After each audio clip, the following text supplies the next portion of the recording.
नमस्कार। मैं वीना खैर पीपी समाज सारा परिवार की तरफ से आप सबका हार्दिक स्वागत करती हूँ। कक्षा 7 विषय हिंदी।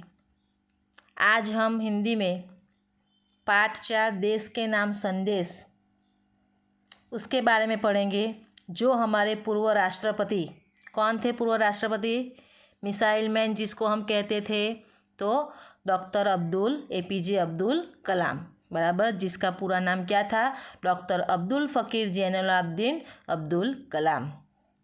विद्यार्थी मित्रों, यहाँ पे हमें पत्र के माध्यम से हमें हमारे देश में कैसा संदेश पहुँचाना है उसके बारे में हमें सीखना है। जो एक पत्र है, पाठ का प्रकार कौन सा है? पत्र, बराबर। हम सब जानते हैं कि हमारे देश के लोग हर खराबी के लिए सरकार को दोष देते हैं कि हमारे देश में कोई भी खराब काम हो, कोई भी ऐसा काम हो तो उसके लिए दोषी किसको ठहराते हैं? तो सरकारी को, बराबर। वे यह नहीं सोचते कि यह सार्वभौम स्वाधीन देश के नागरिक होने के कारण उनके भी कुछ कर्तव्य है। वे ऐसा नहीं सोचते कि हम भी इस देश में रहते हैं, हम भी इस देश के भविष्य है तो हमें भी हमारे देश के लिए कुछ करना चाहिए। वह ऐसा नहीं सोचते। अगर कुछ सरकार ने कुछ अलग नियम बनाए तो वह सरकार को गाली देंगे, बराबर। लेकिन अपने देश के लिए वह कोई भी काम अथवा तो कोई भी कर्तव्य नहीं करेंगे। इस पाठ में भी हमें भारत के भूतपूर्व राष्ट्रपति डॉक्टर APJ अब्दुल कलाम ने देश के लोगों को देश के प्रति उनके कर्तव्यों और जिम्मेदारियों को निभाने का आग्रह किया है कि उनका कर्तव्य क्या है, उनकी जिम्मेदारी क्या है, वह हमें इस पाठ में देखनी है। उसके पहले मैं आपको बताती हूँ कि डॉक्टर APJ अब्दुल कलाम को मिसाइल मैन कहते थे। वह नई दिल्ली से 19 मई 2005 के दिन क्या आपके पास देश के लिए 10 मिनट है, ऐसा ईमेल देश के नागरिकों को उन्होंने किया था। और देश के प्रति देशवासियों की कैसी भावना होनी चाहिए, ऐसी भी सीख हमें इस पाठ में दी गई है।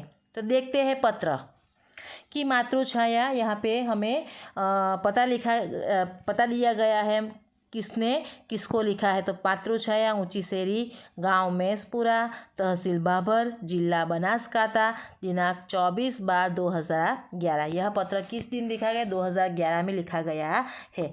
प्रिय मित्र हर्ष, किसको लिखा है? हर्ष को। नमस्ते, मैं यहाँ सकुशल हूँ, आशा हूँ वहाँ भी सकुशल होंगे। कि मैं यहाँ पे कुशल हूँ, आशा करता हूँ कि वहाँ पे भी सभी लोग कुशल होंगे। तुम्हारा खत मिला, पढ़कर खुशी हुई। मैंने डॉक्टर अब्दुल कलाम का देशवासियों के नाम भेजा गया एक ईमेल पढ़ा, वही तुम्हारे लिए प्रेषित कर रहा हूँ। प्रेषित करना यानी भेजना। कि जो अब्दुल कलाम ने देशवासियों को ईमेल किया है कि आपके पास देश के लिए 10 मिनट है, वह ईमेल मैंने पढ़ा तो वो मैं तुम्हें भी भेज रहा हूँ। डॉक्टर कलाम अपने देश की शुरुआत में ही पूछते हैं, क्या आपके पास अपने देश के लिए 10 मिनट का समय है? यदि हाँ तो इसे पढ़िए, वरना मर्जी आपकी। कि आपके पास अगर है तो हाँ कहिए और इसे पढ़िए, अगर नहीं है तो आपकी मर्जी। इसके बाद वह देश के लोगों की सोच बताते हुए कहते हैं, क्या कहते हैं?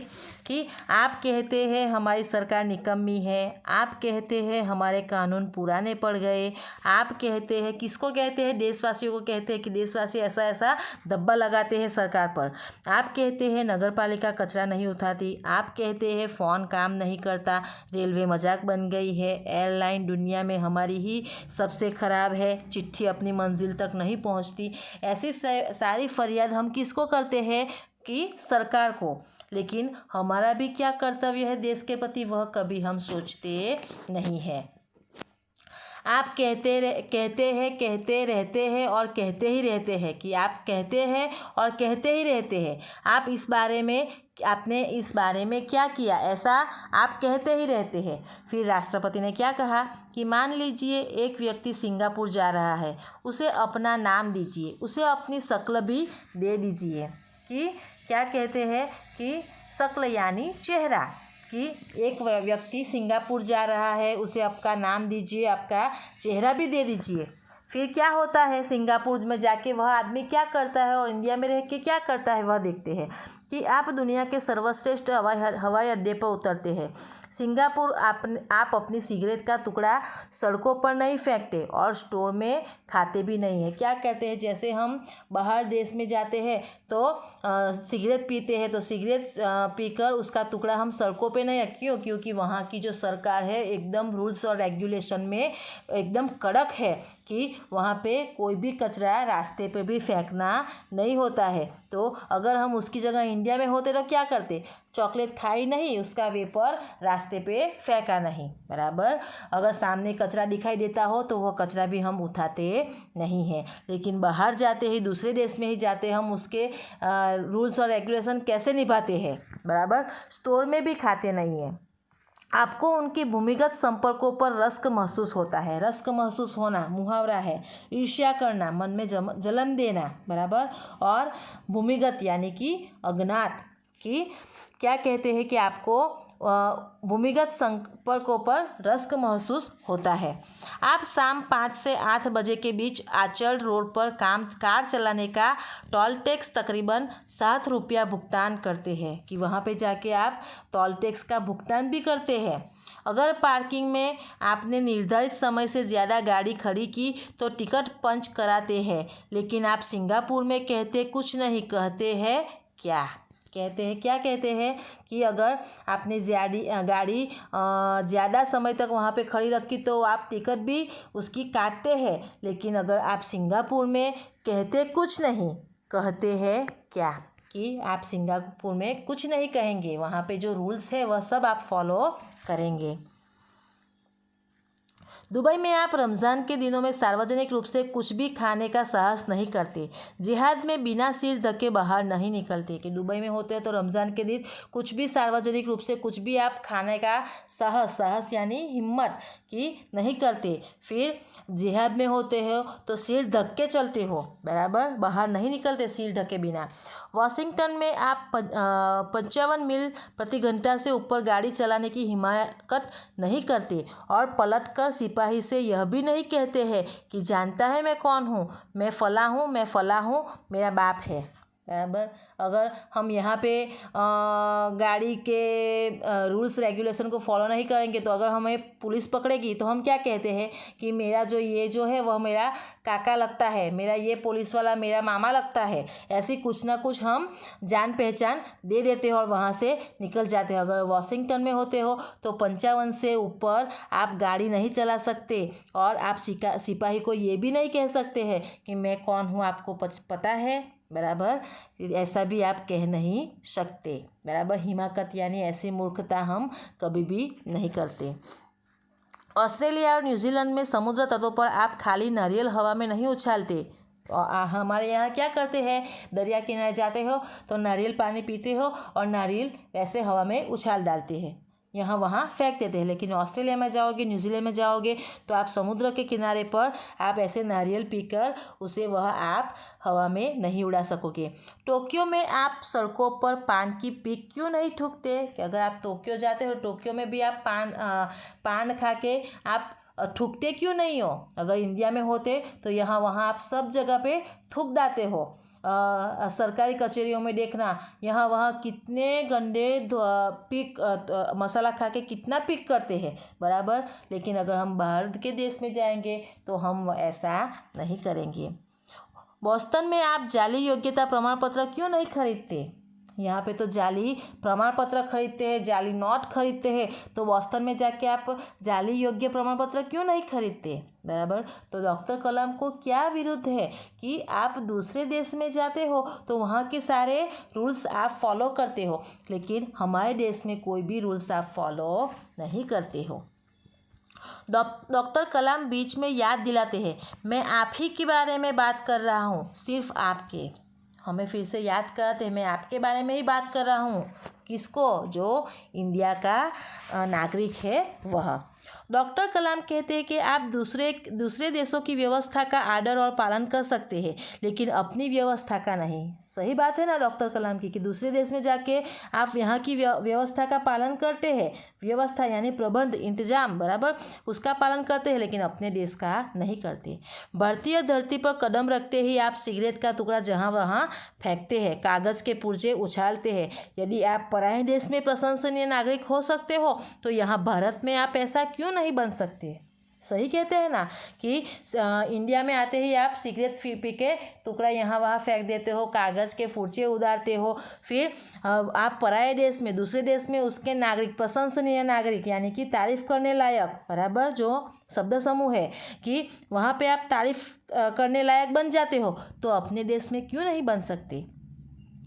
डॉक्टर कलाम ने मुंबई के पूर्व महानगरपालिका आयुक्त टिनाइकर के हवाले से कहा, अमीर लोग अपने कुत्तों को सड़कों पर घुमाने निकलते हैं और जहाँ तहाँ गंदगी बिखेर कर आते हैं, और फिर वहीं लोग सड़कों पर गंदगी के लिए प्रशासन पर दोष मरते हैं। क्या कहते हैं कि जो बाहर के लोग होते हैं, अमीर लोग, वह क्या कहते हैं कि कुत्तों को भी सड़कों पर घूमने के लिए ले जाते हैं और वहाँ पे भी वह यहाँ तहाँ गंदगी बिखेर देते हैं, और फिर वहाँ लोग सड़कों पे क्या करते हैं, तो गंदगी के लिए प्रशासन का दोष मरते हैं, यानी कि प्रशासन का दोष मरते हैं, यानी कि वह दोष हम पे डालते हैं, किस पे, सरकार पे।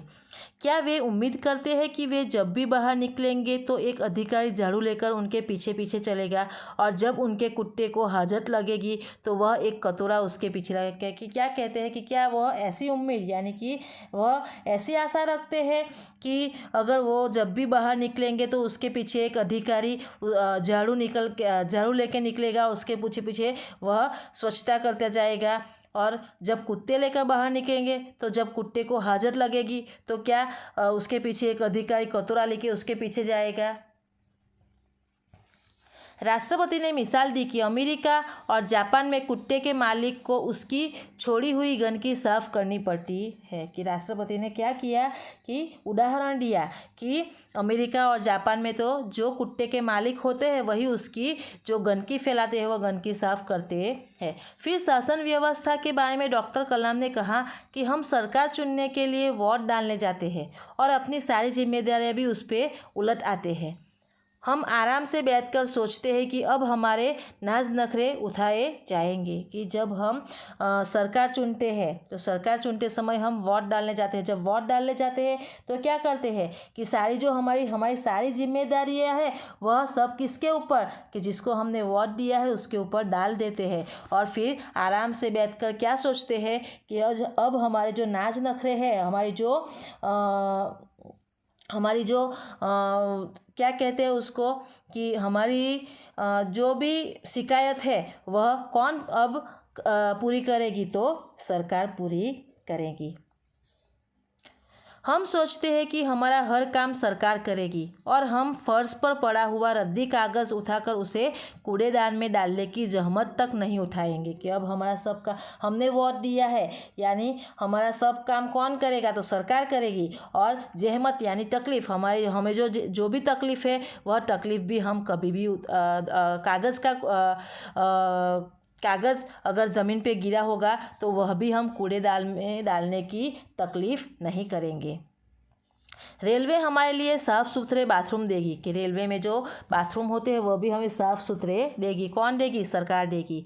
और अब उन्हें ठीक से इस्तेमाल करना भी नहीं सीखेंगे। डॉक्टर कलाम ने कहा है कि समाज की ज्वलंत समस्याओं पर भी हमारा ऐसा ही रवैया है।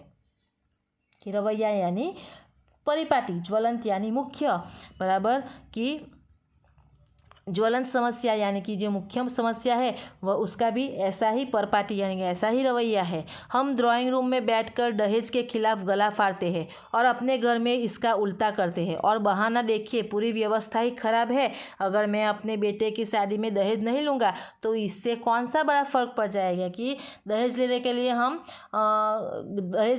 लिए हम खिलाफ यानी कि विरुद्ध हो जाते हैं, लेकिन उसके सामने हम उसका उल्टा ही करते हैं और क्या कहते हैं कि पूरी जो व्यवस्था है वही खराब है। अगर मैं अपने बेटे की शादी में दहेज नहीं लूँगा तो उसमें बड़ा फ़र्क नहीं पड़ेगा। फ़र्क यानी अंतर। राष्ट्रपति ने इस संदेश में पूछा, इस व्यवस्था को बदलेगा कौन? यह व्यवस्था है किसकी? कि ये जो सारी व्यवस्था है उसको कौन बदलेगा? ये व्यवस्था किसकी है? आप आसानी से कह देंगे व्यवस्था में शामिल है हमारे पड़ोसी, आसपास के घर, अन्य शहर, अन्य समुदाय और सरकार। हम एकदम इजीली कह देते हैं कि यह सब व्यवस्था में हमारे पड़ोसी है, यानी कि हमारे पड़ोसी ने भी ऐसा किया था, हमारे आसपास के घर के लोगों ने भी ऐसा किया था, शहर में भी ऐसा किया था और सरकार ने भी ऐसा किया था। लेकिन मैं और आप कतई नहीं, बराबर, इन सब में हम कभी भी नहीं आ सकते। जब कुछ अच्छा करने की हमारी बारी आती है तो हम अपने परिवार को सुरक्षित कवच में घर लेते हैं, दूसरे देशों की ओर निहारते भी नहीं और इंतज़ार करते हैं कि कोई मिस्टर क्लीन आएगा और अपने जादुई हाथों से चमत्कार करेगा, और ऐसा नहीं होता तो आप देश छोड़कर ही चल देंगे। क्या कहते हैं कि कवच यानी रक्षा करने का साधन, कि ऐसा कोई मिस्टर क्लीन करने आएगा और अपनी जादुई हाथों से क्या करेगा? चमत्कार करेगा, और अगर ऐसा नहीं होता तो देश छोड़कर चले जाते हैं। उन्होंने कहा कि हम अपने भय से भागकर अमेरिका जाएंगे, उनके गौरव का गुणगान करेंगे। किसका गुणगान करेंगे? कि तो अमेरिका जाकर उसका गौरव के गुणगान करेंगे, व्यवस्था की प्रशंसा करेंगे, और जब न्यूयॉर्क असुरक्षित हो जाएगा तो आप इंग्लैंड भाग जाएंगे, इंग्लैंड में बेरोजगारी होगी तो खाड़ी चले जाएंगे, और जब खाड़ी में युद्ध छिड़ जाएगा तो आप मांग करेंगे कि भारत सरकार हमें बचाकर घर ले जाइए। सही है ना? कि अगर ऐसा कुछ नहीं होगा तो हम देश छोड़ देते हैं, अमेरिका जाएंगे तो अमेरिका में उसके गुणगान गाएंगे, अगर यहाँ पे उसकी व्यवस्था की प्रशंसा करेंगे, और जब न्यूयॉर्क असुरक्षित हो जाएगा तो फिर हम अमेरिका भी छोड़ देंगे और फिर इंग्लैंड चले जाएंगे, इंग्लैंड जाके बेरोजगारी हो जाएगी तो खाड़ी चले जाएंगे वहाँ पे युद्ध होगा तो हम फिर क्या करेंगे? तो तब हम भारत सरकार से मांग करेंगे कि हमें बचाकर फिर से भारत ले जाओ। हर कोई देश को गाली देने को तैयार है, पर व्यवस्था में सकारात्मक योगदान के बारे में नहीं सोचता। कि हर कोई देश को गाली देने के लिए तैयार है, लेकिन देश के लिए सकारात्मक योगदान कोई नहीं देगा। क्या हमने अपनी आत्मा को पैसे के हाथों गिरवी रख दिया है? डॉक्टर कलाम व्यवस्था में नागरिकों के सकारात्मक योगदान के लिए देशवासियों को झकझोर देते हैं। श्रेष्ठ नागरिक बनने की शुरुआत करने की अपील करते हुए संदेश में कहा गया है कि अगर आप वाकई संदेश से सहमत हैं तो इसे अपने 10 और साथियों को ईमेल में भेजिए। क्या कहते हैं कि डॉक्टर कलाम ने जो व्यवस्था है देश की, वह नागरिकों को लिए सकारात्मक योगदान के लिए देशवासियों से झकझोरना, यानी कि पकड़कर जोर से हिलाना, बराबर, एकदम झकझोर दिया है। श्रेष्ठ नागरिक बनने की शुरुआत करने की अपील की है, और यह संदेश दिया गया है कि अगर वाकई, यानी कि अगर सचमुच वास्तव में आप संदेश के साथ सहमत हो। कौन सा संदेश? कि क्या आपके पास देश के लिए 10 मिनट है, यह संदेश के साथ सहमत हो तो आप ये जो ईमेल है और 10 साथियों को भेजिए। परिवार के सभी बड़ों को मेरा प्रणाम, तुम्हारा मित्र किरण। तो विद्यार्थी मित्रों, इस पत्र में हमें क्या सीखने को मिलता है कि यहाँ पे जो अब्दुल कलाम ने कहा है कि वह एकदम सच बात है कि हम अपने देश में रहते हैं, लेकिन हमारे देश में जो भी कार्य, जो भी नियम आते हैं उसको हम नहीं अपनाते हैं, लेकिन दूसरे देश में जाते हैं तो उनके नियम हम तुरंत अपना लेते हैं। अगर हम अपने देश में सब नियम अपनाते तो आज हमारा देश सब देशों से आगे होता। सही है ना? तो अब्दुल कलाम ने एकदम सच बात इस पत्र में कही है। इसके शब्दार्थ जो है आपको आपकी नोटबुक में लिखने हैं। Thank you.